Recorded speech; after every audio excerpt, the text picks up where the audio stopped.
There's no doubt about that. I wonder, though, going back to that time, you know, $6.99. I remember the gasp in the room at the time because the price was so low.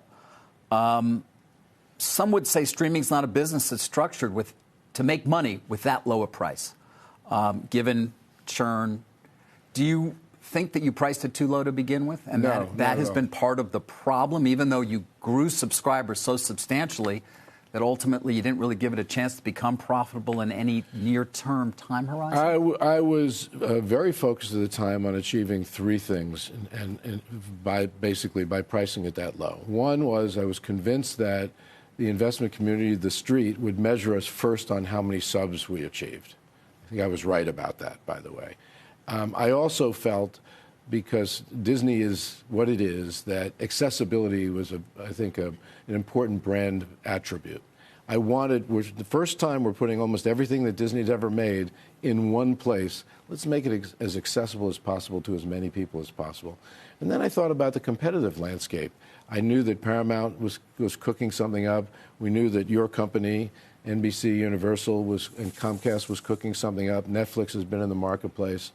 Mindful of what they were doing, I thought if we priced low, it would actually, one, make it a little bit more difficult for them pricing-wise, and secondly, it would give us a bit of a competitive advantage in terms of signing subs.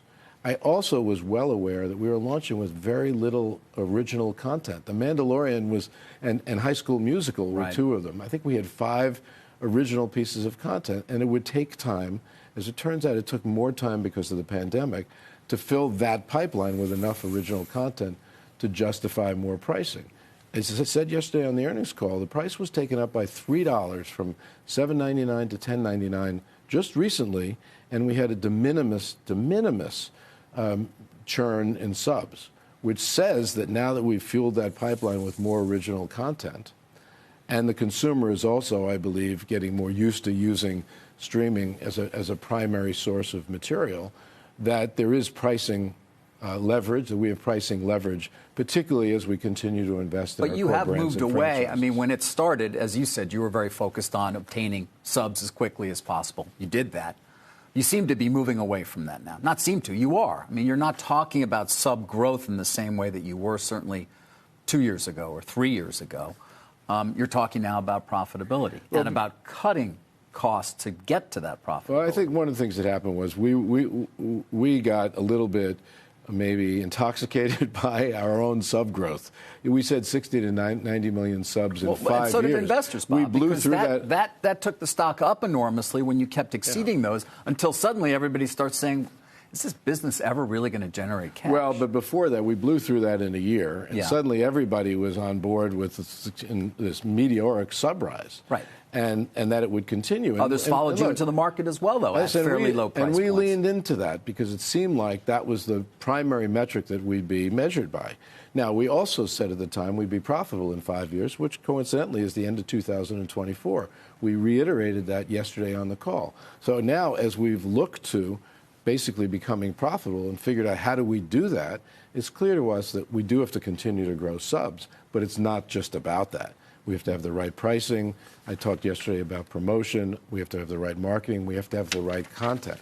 And if you go back to the structure that we put in place, which is a direct linkage between the creative side and the distribution side, there is a greater likelihood that we will have the right content.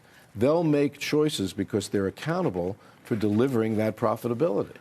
Right. All understood. I want to actually ask a couple of questions specific to that you discussed yesterday. You said on the call you're going to lean into franchises.